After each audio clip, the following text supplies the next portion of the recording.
Hai, assalamualaikum sahabat sehat. Apa kabarnya nih? Semoga teman-teman selalu sehat ya dimanapun kalian berada. Amin ya robbal alamin. Nah, video ini bagus banget nih untuk disimak oleh para ibu-ibu atau calon ibu nih.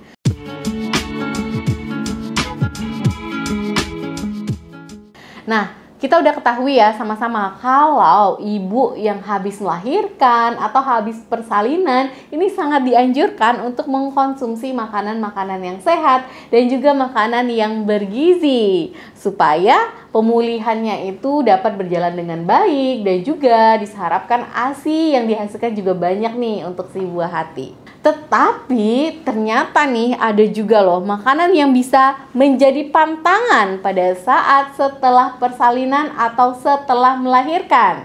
Dimana hal ini nih bertujuan supaya ibu dan juga bayinya tetap sehat. Dan kalau ibu sehat, ibu juga bisa merawat bayi dengan optimal.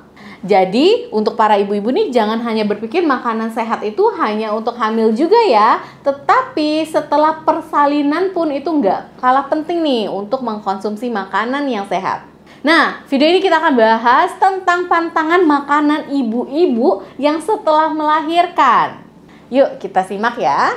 Jadi teman-teman, tubuh ibu itu tetap perlu banget nih nutrisi yang baik untuk proses pemulihan tubuh setelah melahirkan tadi. Selain itu, nutrisi ini juga diperlukan untuk memproduksi ASI ya tentunya yang ada di dalam tubuh ibu. Setelah melahirkan, tugas ibu itu belum selesai karena para ibu ini juga harus menyusui bayinya. Nah, untuk itu masih perlu nih untuk memperhatikan setiap makanan yang masuk ke tubuh ibu. Ingat, para ibu ya, ada makanan yang harus dikonsumsi dan juga ada pula ya makanan yang harus dipantang nih setelah melahirkan. Makanan-makanan pada saat menyusui itu bisa sampai ke bayi ya dan juga bisa melewati ASI gitu ya sebagai nutrisi untuk si bayi kita tadi. Untuk itu, para ibu perlu menghindari makanan-makanan yang memang kira-kira tidak diperlukan atau bahkan bisa menyebabkan masalah nih ke tubuh bayi kita. Makanannya itu yang perlu dihindari. Salah satunya adalah makanan pedas loh. Padahal makanan pedas ini enak banget ya dikonsumsi. Sebenarnya bukannya nggak boleh sama sekali. Boleh saja, tapi tergantung dari kondisi ibu itu sendiri. Dan juga apakah memang ibu tersebut biasanya itu bisa mengkonsumsi dari makanan pedas sehari-hari atau tidak. Dan kalau sedang menyusui nih, walaupun sebelumnya ibunya suka nih makan makanan pedas, mengkonsumsi makanan pedas saat sedang menyusui itu bisa saja dapat menimbulkan ketidaknyamanan pada ibunya ataupun pada bayinya. Karena makanan pedas ini biasanya akan mengakibatkan mulas atau bahkan sakit perut, bahkan juga sampai diare. Dan hal itu tentunya tidak ingin kita alami gitu ya, dan tentunya hal itu juga dapat mengganggu nih pemberian ASI dari ibu ke bayi. Selain itu ya, makanan pedas ini ya juga bu ibu ya, itu bisa menyebabkan kolik nih pada bayi. Untuk itu sangat disarankan bagi ibu yang sedang menyusui, terutama yang bayinya masih baru lahir banget gitu ya. Ya sampai bayi itu bisa makan, itu sebaiknya membatasi konsumsi makanan-makanan pedas tersebut ya.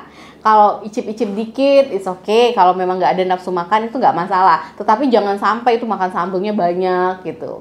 Makanan dan minuman yang kedua sebaiknya dihindari, yaitu makanan dan minuman yang mengandung kafein. Contohnya apa? Kopi, coklat, teh, itu merupakan makanan-makanan yang banyak sekali kandungan kafeinnya. Nah, kafein ini dia tidak akan sih menyebabkan masalah jika hanya sedikit yang dikonsumsi oleh tubuh ibu itu gitu ya. Hanya sedikit nih yang diminumnya atau dimakannya. Namun, kafein yang masuk dalam jumlah yang banyak itulah yang biasanya bisa menyebabkan masalah. Masalahnya apa? Seperti sulit tidur, jelas ya, padahal ibu menyusui itu butuh banget istirahat. Kemudian dehidrasi. Nah, itu juga sangat berbahaya ya, bisa berbahaya baik pada ibu ataupun pada bayinya. Gak hanya itu ya, kafein ini juga bisa bercampur nih dengan ASI, sehingga kafein bisa masuk ke tubuh bayi. Jadi bayi itu akan tampak gak tenang, biasanya dia sulit tidur, dan bahkan dia juga merasa gelisah kalau ibunya terlalu banyak mengkonsumsi kafein. Jadi kalau bisa nggak dikonsumsi sama sekali, atau kalau memang pengen banget dibatasi ya sedikit aja nih konsumsi dari kopi, teh, ataupun makanan minuman yang mengandung kafein setiap harinya. Kemudian makanan yang ketiga itu adalah makanan yang terlalu asam dan juga yang mengandung gas yang cukup tinggi. Karena makanan ini bisa membuat pencernaan dari ibu itu merasa nggak nyaman. Makanan ini juga bisa membuat bayi itu perutnya menjadi kayak kolik gitu ya, sehingga bayinya nggak tenang dan gelisah.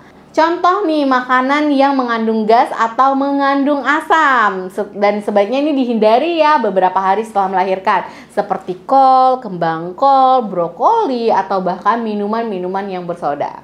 Selanjutnya ada juga sih pantangan yang keempat, yaitu makanan berminyak. Karena makanan berminyak atau berlemak ini merupakan makanan-makanan yang sangat sulit untuk dicerna. Sebaiknya dihindari mengkonsumsi makanan yang berlemak ini selama beberapa hari awal aja nih setelah melahirkan. Karena makanan berlemak dan berminyak ini bisa mengakibatkan gangguan pencernaan, perut terasa nggak nyaman gitu ya, dan juga bisa menimbulkan gas yang cukup banyak nih pada bagian pencernaan si ibu. Namun kalau memang udah agak beberapa hari udah lewat gitu ya, dan ibu merasa badannya udah fit banget, silahkan dikonsumsi, tetapi jangan terlalu banyak. Dan yang paling penting ya, jelas nih, makanan yang berlemak dan berminyak ini juga bisa meningkatkan kenaikan berat badan pada si ibu yang baru melahirkan ini. Dan biasanya kalau berat badan kita naik, kita merasa kurang bugar dan juga nggak nyaman nih dengan tubuh kita sendiri. Nah, gimana ibu-ibu, calon ibu juga nih, udah pada tahu ya kira-kira makanan apa nih yang sebaiknya dihindari atau menjadi pantangan setelah melahirkan. Tetap ya konsultasi ke dokter kalian jika kalian ingin mengkonsumsi makanan ini. Boleh nggak dok? Makanan ini boleh nggak dok secara spesifik? Karena kan setiap orang itu biasanya memiliki respon tubuh yang berbeda-beda. Jadi video ini kita rangkum, hanya sebagian besar orang mengalami halnya tuh yang nggak boleh seperti ini. Namun kembali lagi ke masing-masing orangnya, dan sebaiknya harus dikonsultasikan ke dokter sendiri ya yang ada di kota kamu. Teman-teman, terima kasih yang sudah menonton video ini sampai habis. Semoga kita semua selalu sehat dimanapun kita berada. Amin ya robbal alamin. Jangan lupa di subscribe dulu nih channel saya, Dr. WSP, dan juga semua media sosial saya ya. Kalau kalian ada pertanyaan, boleh silakan komen di video ini. Nanti akan saya balas ya. Wassalamualaikum.